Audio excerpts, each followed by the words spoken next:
8 horas da manhã em ponto, hein? 14 de dezembro. Faltam 10 dias pra ceia de Natal. Já parou pra pensar nisso? Se não parou, você tá atrasado, viu?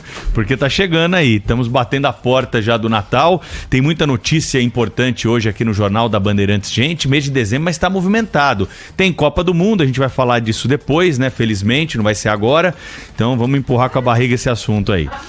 Ô Cláudio Humberto, Thaís, bom dia pra vocês. Eu vou puxar aqui como primeiro destaque a situação do Sérgio Cabral, ex-governador do Rio de Janeiro, que tá preso, Thaís, há 6 anos. Quando prenderam o Cabral, em novembro de 2016, ainda tinha aquela discussão sobre algema, né? Lembra que algemaram o Cabral nas mãos, no punho, né? E também na tornozeleira lá, aquela medida mais extrema que é só usada para presos em altíssima periculosidade. Então, para você ver como essa discussão já foi superada pelo Supremo, hoje só se algema mesmo bandidos mais perigosos. Mas, de qualquer forma, o que está acontecendo com o Sérgio Cabral? Vou simplificar aqui o que você tá lendo aí nos portais de notícia e tá acompanhando. Tem 2 pedidos da defesa do Cabral. O primeiro deles é o seguinte: não queremos que o caso do Cabral corra por Curitiba.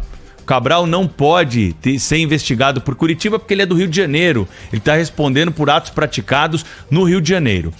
A força-tarefa da Lava Jato sustenta o seguinte: não, mas tem dinheiro da Petrobras. A Petrobras foi investigada lá em Curitiba, então há sim um liame, né? Esse é o termo jurídico correto para você manter essa investigação.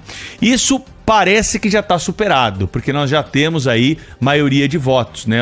Os ministros da segunda turma já concordam que o caso do Cabral pode sim ficar lá em Curitiba. Agora vou abrir um parênteses aqui. Diferente do que decidiu o Supremo Tribunal Federal na situação do Lula. Vocês lembram? Antes de considerar o Moro suspeito, né? Naquela lambança toda para soltar o Lula e permitir que ele participasse da eleição, o que o Supremo fez? Disse não, o foro adequado não era Curitiba para analisar a questão da justiça. Eu não quero entender, viu, ouvinte da Rádio Bandeirantes? Tem coisa da justiça que não dá para entender mesmo. Não tem explicação. Nós colocamos aqui os fatos para explicar para vocês, mas é difícil entender algumas coisas. Como é difícil entender o segundo pedido, é esse que eu vou entrar agora, que é o mais importante. Soltura do Cabral, condenado a 400 e sei lá quantos anos de prisão, 425 anos de prisão.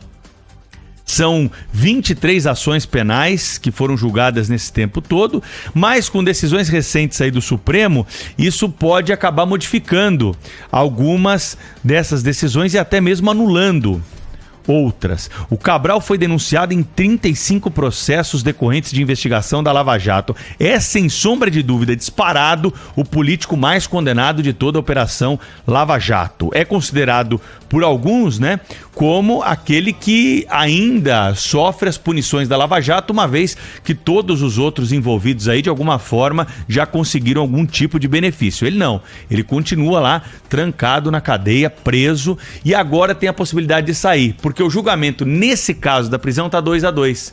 São 5 ministros que votam na turma, né? Nós tivemos, de um lado, o ministro Edson Fachin e o ministro Lewandowski, né, sustentando essa questão, e do outro lado o Nunes Marques e o André Mendonça. Quem vai decidir a parada? Gilmar Mendes, que tem um histórico voltado, né, pró-soltura de réus acusados importantes. Foi o que aconteceu com o Barata lá no Rio de Janeiro. Lembra o rei dos ônibus?